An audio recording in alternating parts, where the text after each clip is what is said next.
Avez-vous laissé votre lumière briller?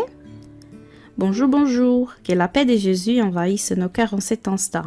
Un nouvel épisode est à l'antenne et aujourd'hui, avec le commentaire de notre chère Mélissa dos Santos. L'un des plus beaux passages de l'histoire de Jésus, si l'on pourrait en distinguer un, est le sermon sur la montagne. Mélissa parfois, elle aime imaginer les moments magistraux du sermon sur la montagne. À travers l'esprit d'Amélia Rodriguez, la nature était en totale communion avec le Christ. Elle a décrit en poésie l'atmosphère des lumières des séjours célestes à travers la graphie de Divaldo Pereira Franco dans le livre Primícias do Reino, Prémices du Royaume, pas encore traduit en français. Dans l'air planait quelque chose de spécial. Le bleu doré des cieux s'y mêlait au vert brûlé de la terre, et une brise légère venait de la mer. Dans sa grandeur particulière, la montagne est aussi un symbole.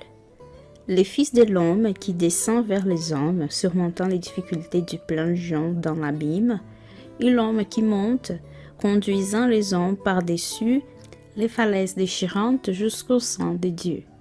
C'est dans le sermon sur la montagne, après avoir parlé des béatitudes, qui aujourd'hui encore remplissent le cœur de courage, d'espoir et de foi, que Jésus a fait référence à notre lumière, la lumière que chacun de nous porte en soi. Matthieu décrit dans le chapitre 5 de son livre, le Maître a dit « Vous êtes la lumière du monde. Vous ne pouvez pas cacher une ville construite sur une colline. Personne n'allume non plus une lampe pour la mettre sur un vase. Au contraire, il la met à sa place. Et ainsi elle donne la lumière à tous ceux qui sont dans la maison. Que votre lumière brille ainsi devant les hommes, afin qu'ils voient vos bonnes œuvres, et glorifient votre Père qui est dans les cieux. » Mais comment laissons-nous briller cette lumière divine qui existe en nous? Et quelle serait cette lumière? Ce que se dit Johanna d'Angelis dans les livres Vida Feliz, Vie heureuse, pas encore traduit non plus en français, Psicographie de Divaldo Franco. Il y a un soleil qui brille en toi. C'est la présence du Christ dans votre cœur. Ne les remplissez pas avec les nuages de la mauvaise humeur, de la colère, de l'insatisfaction. La lumière venant de l'extérieur clarifie, mais projette une ombre lorsqu'elle fait face à l'obstacle. Votre soleil intérieur ne provoque jamais l'obscurité, car il illumine de l'intérieur vers l'extérieur en flotte abondant. En utilisant le carburant de l'amour, votre lumière deviendra toujours plus puissante, rayonnant, bénie dans toutes les directions. Que votre lumière brille partout. Faire briller notre lumière partout, c'est faire notre part.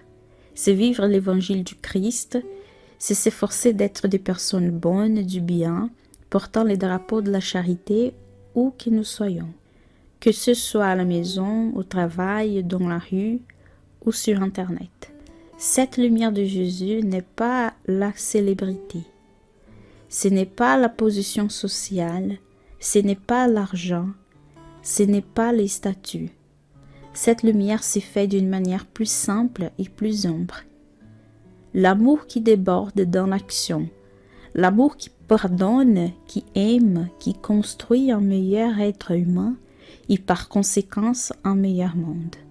Une lumière de travail intense avec soi-même dans la recherche d'être une meilleure personne. Faire briller cette lumière divine, c'est garder la foi, croire en la miséricorde de Dieu, apporter l'espoir, tendre les mains pour aider son frère des routes, mais aussi s'accueillir soi-même dans les découvertes, les acceptations et les transformations du processus de connaissance de soi. Aujourd'hui, nous pouvons nous considérer comme des petites étincelles, cherchant intérêt et réussite à éclairer notre chemin et celui de notre prochain. Parfois, nous avons même l'impression que cette petite étincelle peut s'étendre. Mais nous ne pouvons pas oublier que nous avons un combustible capable de faire grandir notre flamme de lumière.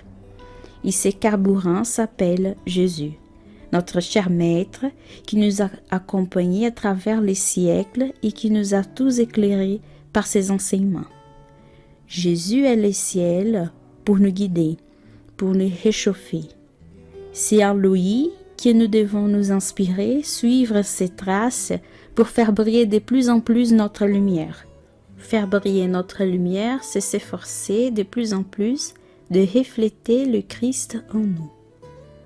Comme le dit Emmanuel dans la préface du livre La vigne de lumière, psychographie de Chico Xavier.